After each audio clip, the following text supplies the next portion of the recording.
ఇప్పుడు ఆయన ఆంచి బొమ్మ అంటే మళ్ళీ ఈ నుంచి వచ్చిందంటే ఈ నుంచి వస్తే వీళ్ళు ఏం చేస్తున్నారు?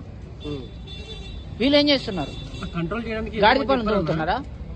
హలో అన్న, కంట్రోల్ చేయడానికి బయట పంపించారు వచ్చారు కదా ఆయన. నువ్వెట్లా ఊకుంటావు? వస్తే అంటున్నా, నువ్వెట్లా ఊకుంటావు? పెద్ద పెద్ద ముఖ్యమంత్రులనే తీసుకుపోయి జైల్లో పెడుతున్నారు కదా, నేను ఇంటికి పోయేస్తాను, ఊకుంటావా? మన రేవంత్ రెడ్డి నేను తర్వాత వస్తున్నాయంటే ఊకున్నారా? తీసుకుపోయి గుంజుకపోయారు కదా పెద్ద పెద్ద తోపు. ఈ రోజు ఆయన సీఎం. అట్లాంటి పెద్ద పెద్ద తోపులనే తీసుకుపోయి జైలు అనుకోగలేంది. ఈయన ఆంజిపో అంటే పోలేదు అని తప్పులు కప్పిపుచ్చుకోవడానికి దొంగ నాటకాలు ఆడుతారు. కానీ బిగ్ బాస్ వాళ్ళది కాదు, వీళ్ళది కాదు, వాళ్ళది కాదు, పోలీసు వాళ్ళది తప్పు. ఒక కార్యక్రమం జరిగేటప్పుడు బందోబస్తు ఏర్పాటు చేయాల్సిన బాధ్యత పోలీసు వాళ్ళది. వాళ్ళ తప్పిపుచ్చుకోవడం కోసం వీళ్ళ మీద బదనాం చేయడం అంతే. ఇది బిగ్ బాస్ తప్పు కాదు, వాళ్ళది కాదు, వీళ్ళది కాదు. కానీ అట్లా ఎవరైనా ఒక వ్యక్తిని ఒక మాట అనవచ్చు ఆవేశంలో, కానీ తిట్టడం కానీ కొట్టడం కానీ కారద్దాలు బలకొట్టడం కానీ అది మాత్రం తప్పు.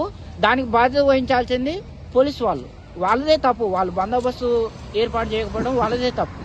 అది నేను అనేది.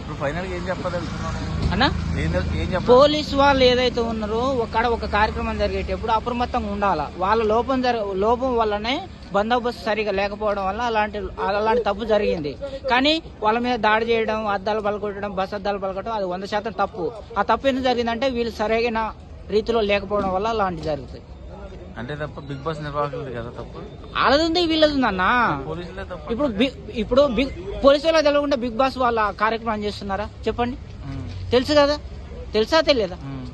మరి అలాంటి ఇప్పుడు పోలీసు వాళ్ళు ఉండాలి, వాళ్ళకి వీళ్ళకి కోఆర్డినేషన్ ఉండాలి. ఒక సెలబ్రిటీ లోపల నుంచి బయటకు వచ్చేటప్పుడు వాళ్ళకి రక్షణ కల్పించాల్సిన బాధ్యత ఎవరిది? వాళ్ళదే కదా. మరి జనాలు పబ్లిక్ కంట్రోల్ చేయలేదు కదా. మరి అదే కానీ నేను అనేది. ఇప్పుడు పబ్లిక్ దానికి ఇప్పుడు మనం లోపలికి పోతలేము. ఎందుకు పోతలేము అంటే వాళ్ళు కంట్రోల్ చేస్తున్నారు.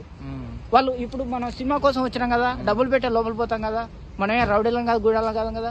అయినా కానీ సినిమా టైం అయ్యేంత వరకు లోపలికి రానేమని చెప్పేసి వాళ్ళు ఖచ్చితంగా వాళ్ళు మంచిగా పని చేస్తున్నారు. మరి మీరేం చేస్తున్నారు? నెల జీతం తీసుకుంటున్నారు కదా. కేవలం వీళ్ళు తప్పు కప్పిపుచ్చుకోవడం కోసం మేము ఆంజబొమ్మన్నాం, మళ్ళీ ఈయన వచ్చినట్టు నువ్వేం చేస్తున్నావు? పెద్ద పెద్ద వైఎస్ రాజశేఖర రెడ్డిని తీసుకుపోయి జైల్లో పెట్టారు, చంద్రబాబు నాయుడు చూసి జైల్లో పెట్టారు, ఇవాళ కేసీఆర్ని కూడా జైల్లో పెడతానని రేవంత్ రెడ్డి తిరుగుతున్నాడు. అంత పెద్ద పెద్ద పెద్ద తోపులని జైల్లో పెడతానని తిరుగుతున్నారు కదా మీరు. ఈయన పెద్ద తోపు అయినా కోనికి గొట్టుకోం. మీరెట్ట ఊకున్నారు? మళ్ళీ ఆంజబొమ్మ అంటే ఈంచి వచ్చినట్టు మీరేం గాడిద పనులు చదువుతున్నారా? విన్నర్ కదా బిగ్ బాస్. విన్నర్ అయితే ముఖ్యమంత్రి కంటే పెద్ద తోప అన్న విన్నర్ అయితే ఎవరైనా ముఖ్యమంత్రి కంటే తోప విన్నర్ అయితే కాదు కదా. మరి ఇప్పుడు పల్లవి ప్రశాంత్ని అరెస్ట్ చేశారని. పల్లవి ప్రశాంత్ని అరెస్ట్ చేశాడు, ఓకే. ఆయన దాడి చేయమని చెప్పలే కదా. ఆయన ఎవరు చేశారు అనే సంగతి కూడా తెలియదు. సరే, వాళ్ళ మనుషులు వచ్చారు, ఏదో ఆవేశంలో చేశారు. కానీ ఆ బాధ్యత వహించాల్సింది ఎవరు? నిర్వాహకులు వహించాలా. పోలీసు వాళ్ళ నిర్లక్ష్యం. నేను ఆంజబొమ్మ అంటే ఈ ఇంచి వచ్చిందంట, అది చాలా తప్పు. కేవలం వీళ్ళు తప్పు కప్పిపుచ్చుకోవడం కోసం తప్ప వేరేది ఏమి లేదు. వీళ్ళదే 100% పోలీసు వాళ్ళది తప్పు. అది